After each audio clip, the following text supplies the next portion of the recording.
என்னுடைய கோல்ட் ஜிம்ல நான் யதார்த்தமா மீட் பண்ணேன். அவருடைய கம்பல்சன்னால நான் சினிமாவுக்குள்ள வந்தேன். சார் சினிமானா என்னன்னு தெரியாது, ஒரு டான்ஸ் தெரியாது, ஃபைட் தெரியாது, எதுவுமே தெரியாது. என்னைய கொண்டு ஏன் சார் நீங்க சினிமான்னு செலக்ட் பண்றீங்க, எனக்கு சினிமாவுக்கு சம்பந்தம் இல்லைன்னு சொன்னேன். இல்லை சார், நான் ஒரு கேரக்டர் செலக்ட் பண்ணேன், அந்த கேரக்டர் உங்களுக்கு ஆப்டா இருக்கு, அதனாலதான் நான் உங்களை சூஸ் பண்ணியிருக்கேன் அப்படின்னு சொன்னாரு. அவர் எந்த கேரக்டர் செலக்ட் பண்ணாருன்னு எனக்கு தெரியல. படம் அவ்வளவு சக்சஸ்ஃபுல்லா போகல. அதனால இந்த ஃபீல்டுக்குள்ள வந்துட்டோம். சக்சஸ்ஃபுல் கொடுக்கலைன்னா அது எனக்கு திருப்தியா இருக்காது. அதனாலதான் நாயகன்கிற ஒரு படத்தை எடுத்து உண்மையிலே என்னைய பொறுத்தளவு அது ஒரு சக்சஸ்ஃபுல்லான மூவி. அதுக்கப்புறம் பாலிடிக்ஸ்னா நான் இப்ப என்டர் ஆகல. சென்னைக்குள்ள என்டர் ஆனதுனால புதுசா தெரிஞ்சிருக்கு. நான் ஸ்கூல் லைஃப்ல இருந்து அதாவது நான் 10th படிச்சேன் 1988ல. அப்பயே எனக்கு திமுக உறுப்பினர் கார்டு, இளைஞரணி கார்டு நான் 10th படிக்கிற காலத்திலே என்கிட்ட இருந்தது. அப்ப அரசியல் சினிமா ரெண்டு பார்த்தா முதல்ல அரசியல், பிசினஸ் சினிமா ரெண்டுக்கு முன்னாடி அரசியல். ஸ்கூல் படிக்கும் போது எல்லாத்தோட இப்ப நீங்க எல்லாரும் ஆச்சரியப்படுறதுக்கு ஒரே காரணம் என்னுடைய தலைவர் தான். நான் தலைவர்கிட்ட கேட்ட முதல் சீட் இப்பதான் முதல்ல எம்பிசி தொகுதி எலெக்ஷன் வந்தோடனே நான் போய் கேட்டேன். தலைவர் என்னை நம்பி கொடுத்தாரு. அவருடைய சாதனைகள் அங்க ரீச் ஆனதுனால நாங்க எல்லாரும் ஜெயிச்சு வந்தோம். அதுல நானும் வந்தேன். இந்த 3 வருஷத்துக்குள்ள சினிமா, அரசியல் அப்படின்னு எம்பி, டெல்லி அப்படின்னு மக்கள் மத்தியில ஒரு வித்தியாசமா தெரிய ஆரம்பிச்சு. நீங்க முதல்ல நடிச்ச படம் காணல் நீர், தயாரிப்பு நீங்க தான் இல்லையா? தயாரிப்பு சினிஜென் சார். உங்கள் கட்டிடங்களின் உறுதிக்கு உண்மையான உத்தரவாதம். ARS power TMT company. Amman GR வாங்க பேசலாம் தொடர்கிறது.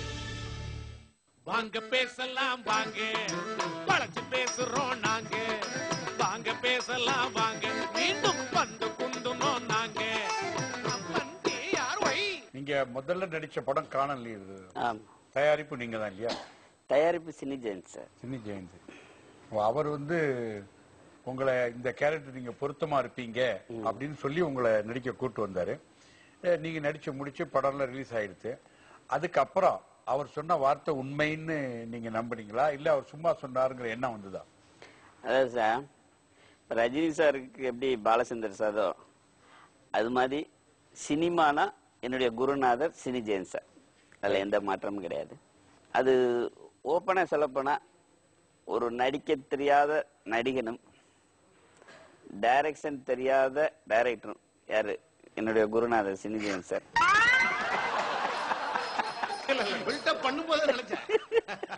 ரெண்டு பேரும் சேர்ந்து எடுத்த ஒரு படம். சரியா சார்? ரெண்டாவது பாயிண்ட் கரெக்ட். இல்ல முதல் பாயிண்ட் கரெக்ட் தான் சார். அது எங்களுக்கு தெரியாது. இல்ல சார், யாரையும் நடிக்க வைக்கலாம் சார். நடிக்க இப்ப உள்ள ட்ரெண்ட் அப்படின்னா பிலிம் இன்ஸ்டியூட்ல இருந்து வரணும், நடிப்பு தெரியணுங்கிற அவசியம் இல்ல.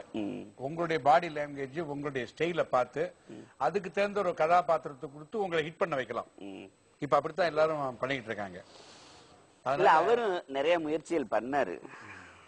சட்டியில இருந்தா தான் ஆப்பையில வருங்கிறது ஒரு பழமொழி வேணாம் சார். அது மாதிரி எனக்கு அதாவது சினிமாவில் நடிக்க படம் எல்லாம் பார்க்கும்போது இந்த பயன் அதுக்கப்புறம் நான் என்னைய நானே உருவாக்கிக்கிட்டேன் நடிகனா. அந்த இதுல நெப்போலியன் சொல்லுவாரு பாருங்க, சுடுகாட்டுக்கு போனாலும் பொணமா இருக்கணும் அப்படிங்கிற மாதிரி கல்யாண வீட்டுக்கு போனா மாப்பிள்ளையா இருக்கணும். அத சொல்லக்கூடாதுன்னு சொல்லிட்டு நான் சொல்றேன். யாரும் கல்யாணத்துக்கு கூப்பிட மாட்டாங்க. அது இன்னொரு வீட்டு கல்யாணத்துக்கு நீங்க மாப்பிள்ளையவே உட்கார்ந்து தயாரா இல்ல சார். இல்ல சார எப்படின்னு தெரியல, என்னைய எல்லா டிஸ்ட்ரிக்ட்ல நடக்கிற அதிகப்படியான கல்யாணங்களை என்னைய கூப்பிடுறாங்க. இந்த வார்த்தையை நான் சொல்லிட்டு இவன் வரும்போது அந்த எண்ணத்தோட வர்றாங்க. இல்ல என்னன்னா முதல் படமே நாயகன் எடுத்திருக்கணும். காணல் நீர் எடுத்ததுதான் இப்ப வில்லங்கமா போச்சு. ஏன்னா காணல் நீர் கண்ணுக்கு தெரியாது பாருங்க, இருக்கிற மாதிரி இருக்கும் ஆனா இருக்காது. இததான் சார் தலைவர் சிஎம் தலைவர்கிட்ட போய் நான் கேட்க படத்தை சரியா போகல காணல் நீர். நீங்களாவது ஃபுல் படம் பாத்தீங்களா? அதுக்கு நான் கீழே ஒரு இது கொடுத்துருக்கோம் கேப்ஷன். என்னன்னா ஏ ட்ரூ பனிஷ்மெண்ட், காணல் நீர் ஏ ட்ரூ பனிஷ்மெண்ட் போட்டிருக்கேன். True punishment. இதை விட தண்ணில விளக்க எப்படி கொடுக்க முடியாது. சரி கேளுங்க சார். தலைவர் என்னைய பார்த்து தலைவர் கேட்டாரு, என்ன படம் நடிச்சுக்கிட்டு இருக்கேன்னாரு. ஐயா காணல் நீர் அப்படின்னு. காணல்ல நீர் இருந்தா நல்லா தான் இருக்கும் அப்படின்னாரு. சரி, அவரு ஏன் பார்க்கல இந்த படத்தை, நீங்க ஏன் காட்டல? நான் அவ்வளவு பெரிய தண்டனை என் தலைவர் கொடுக்க விரும்பல. ஹீரோ ஆக சொல்லி சின்னி ஜெயந்த் சொன்னாரு. நீங்க கண்ணாடியில தரம் பார்த்திருப்பீங்க இல்லையா முன்னாலே? ஏன்னா எங்க இயக்குனர் இமயம் பாரதிராஜா சொன்னதுனால மறுபடியும் கண்ணாடி ஒரு தொடச்சு.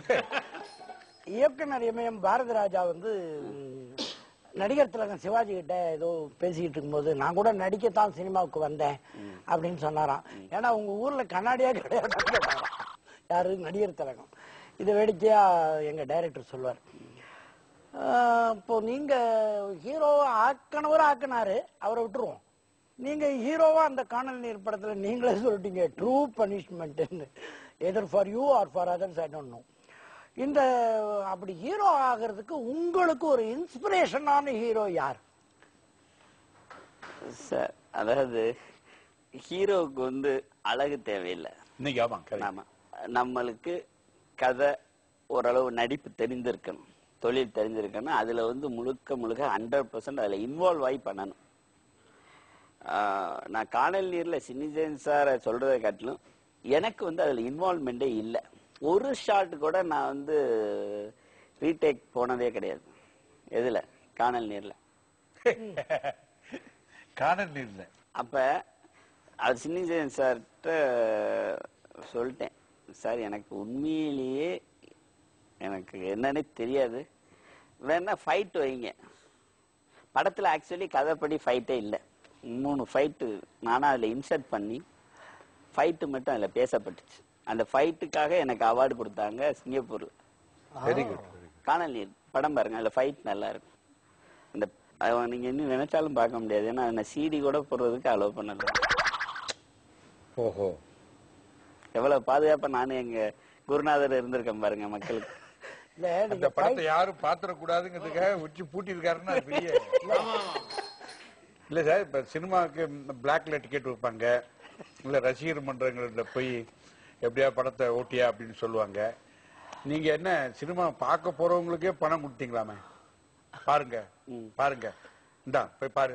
சுருக்கமா சொல்லுவோமா, காசு கொடுத்து, அதாவது காசு வாங்கிக்கிட்டு படம் காட்டுவாங்க. நீங்க காசு கொடுத்து படம் காட்டுறீங்களாமே? இல்ல, எந்த படத்தை சொல்றீங்க? மேபி காணொலி இருக்கவன இருந்திருக்கலாமோ? இருந்திருக்கலாம், இல்லாமலும் இருந்திருக்கலாம். ஏன்னா நாயகனுக்கு வாய்ப்பு இல்ல. நான் படம் பார்த்தேன், அதுல எல்லாமே படத்துக்குள்ள எல்லா அம்சம் இருந்தது. ஆனா இந்த சம்பவம் நடந்ததா பத்திரிகையில போட்டிருந்தாங்க. சும்மா பத்திரிகைகள் ஏதாவது இப்ப நான் எப்படி பேசுறேன் அது மாதிரி நீங்க எப்படி கேள்வி கேட்கறீங்க, ஒரு பில்டப்காக சொல்லிடுறேன். சினிமாவில் நிறைய க்ளோஸ் அப் காட்டுறாங்க உங்களுக்கு, அடிக்கடி பாக்குறோம், பேனர் எல்லாம் போடுறோம், எல்லாம் ஓகே. பார்லிமெண்ட்லயும் கேமரா இருக்கு, ஆனா ஒரு தடவை கூட அந்த கேமரா நீங்க வரலையே. நீங்க பாக்கலன்னு சொல்லுங்க. அப்படியா? லைவ்ல பார்லிமெண்ட்ல பாத்தீங்கன்னா என்னுடைய கட்சிக்காரங்களா கேட்பாங்க, என்ன ரித்தி சார் எதுக்கு எடுத்தாலும் க்ளோஸ் அப் உங்கள்கிட்டே வருது அப்படின்னு. அங்கேயும் ஒரு மாதிரி செட்டப் பண்ணிருக்காரு. இல்ல சார், அந்த கேமராமேன் இங்க இருந்து போறவங்களா? இல்ல இல்ல இல்ல இல்ல இல்ல அப்படி இல்ல. அவங்களுக்கு தெரிஞ்சிருக்கு உங்களை பத்தி அங்க. மேபி அது என்னன்னா, எது அடிக்கடி க்ளோஸ் அப் வருது என்னன்னு கேட்பாப்ல எங்க எம்பிஸ், எங்களுடைய ஃப்ரெண்ட்ஸ் எல்லாம் நாங்களாம் உட்காந்து பேசும்போது சும்மா காமெடி பண்ணுவாங்க. நம்ம ஏதாவதுன்னா ரித்தீஷ் பக்கத்துல உட்காந்துக்கணும், அப்பதான் கேமரா அடிக்கடி முகம் தெரியும். இல்ல, ஒரு பழமொழி உண்டு கிராமத்துல, யானை வரும் பின்னே மணி ஓசை வரும் முன்னேங்கிற மாதிரி. இவருடைய பேரை சொன்னாலே முதல்ல நமக்கு எல்லாரும் சொல்றது என்னன்னா, நிறைய அள்ளி கொடுப்பாரு, யாரு கேட்டாலும் வாரி கொடுப்பாரு அப்படின்னு சொல்றாங்க. ஆனா எத்தனை கோடி கைவசம் இருக்கும். நல்லா இருக்கீங்களா, சாப்பிட்டீங்களா இல்லையா? இல்ல சார், 2 பேரும் உட்கார்ந்து இருக்கீங்களா, சாப்பிட்டு வந்துட்டீங்களா வரலையா? சாப்பிட்டுருக்கோம். சரி, அதுக்கு பதில் இல்ல பாரு. இதற்கு பதில் இது இல்லையே. எதுக்கு சொல்லணுமோ அதுக்கு தானே சொல்ல முடியும். சரி, இப்ப தேர்தல் இல்ல நீங்க நிற்கும் போது உங்களோட சொத்து மதிப்பு எல்லாம் கேட்டாங்கல்ல, அதையாவது சொல்ல. எவ்வளவு காமிச்சீங்க? அது கிட்டத்தட்ட 27 கோடி ரூபாய் காமிச்சோம். 27 கோடியா?